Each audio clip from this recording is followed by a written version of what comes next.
Hey, good morning, FCF. We are on day 8, and we leave the book of Genesis. We're leaving Joseph behind, Genesis 37 through 50. And we now enter into Exodus, and we're going to meet our next character, which is Moses. Now, things have changed dramatically in Egypt since Joseph's death. The Israelites have multiplied tremendously. In fact, they are growing at a far higher rate than are the Egyptians, to the point that the Egyptians are fearful that they will overwhelm them population-wise and at some point perhaps rebel. So they passed this horrible edict that male Israelite children would be killed at birth. And so you probably know the story. Moses' mother has him, and then she puts him in a little basket and puts him in the Nile, has his sister watch and see what happens. And Pharaoh's daughter, the king of Egypt, happens to see the child in the little boat, takes him in, and then finds an Israelite woman, which ironically ends up being Moses' mother, to nurse him. But then, when he gets to a certain age past nursing, he goes back into the household of Pharaoh, and she raises him as an Egyptian, and he becomes, of course, an Egyptian prince. So if we were to look in Exodus chapter 2, and I'm going to read you a few different verses, verse 10 to start with. When the child grew older, she took him to Pharaoh's daughter, and he became her son. She named him Moses, so it was Pharaoh's daughter that named him, saying, I drew him out of the water. Verse 11 skips through a number of years. From verse 10 to verse 11, it says, One day, after Moses had grown up, he went out to where his own people were and watched them at their hard labor. He saw an Egyptian beating a Hebrew, one of his own people. Glancing this way and that and seeing no one, he killed the Egyptian and hid him in the sand. The next day he went out and he saw 2 Hebrews fighting. He asked the one in the wrong, Why are you hitting your fellow Hebrew? The man said, Who made you judge and ruler over us? Are you thinking of killing me as you killed the Egyptian? Then Moses was afraid, and he thought, What I did must have become known. When Pharaoh heard this, he tried to kill Moses, but Moses fled from Pharaoh and went to live in Midian. Now, this is where the storyline gets interesting. So, mind you, he flees, he goes to Midian, and now we pick up in chapter 3. It says, Now Moses was tending the flock of Jethro, his father-in-law, the priest of Midian, and he led the flock to the far side of the desert and came to Horeb, the mountain of God. There the angel of the Lord appeared to him in the flames of fire from within a bush. Moses saw that though the bush was on fire, it did not burn up. So Moses thought, I'll go over and see this strange sight, why the bush does not burn up. When the Lord saw that he had gone over to look, God called to him from within the bush, Moses, Moses. And Moses said, Here am I. So I'm going to stop the story there. You kind of probably know, if you've watched the 10 Commandments, you know the deal.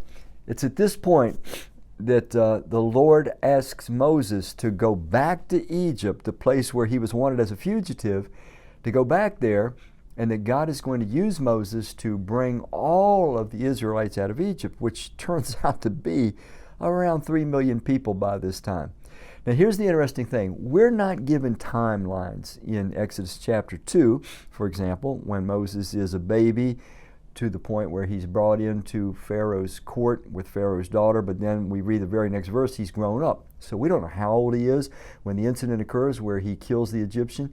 But when you go to the New Testament tells us in the book of Acts, chapter 7, verse 30, it tells us specifically Moses is 40 years old when he kills the Egyptian who was bullying the Israelite. But then it tells us more. In Exodus 3, when Moses sees the Lord in the burning bush that is not consumed, Moses is 80 years old. He is not a kid anymore. So 40 years have transpired from the end of Exodus 2 to Exodus 3. So the interesting thing is this. God calls Moses to be, perhaps aside from Jesus himself, the greatest leader at age 80. Now, to be fair, he lives to be 120, and the scripture says that he had full vigor when he died. So, God kept him really strong and healthy during that time. But this becomes a 40-year venture where he leads the Israelites to become a nation, and this is critical because it is a nation that is now going to receive direct revelation from God, which they are to pen down and preserve in what we now call the Old Testament.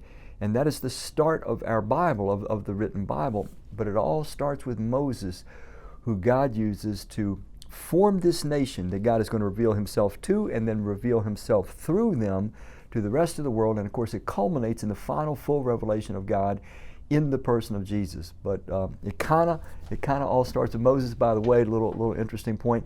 When Jesus is on what we can now call the Mount of Transfiguration, where he lets his inner deity shine out through his skin, two people appear out of the heavens, and one of them is Moses. The other one is Elijah the prophet. Now, here's what's interesting.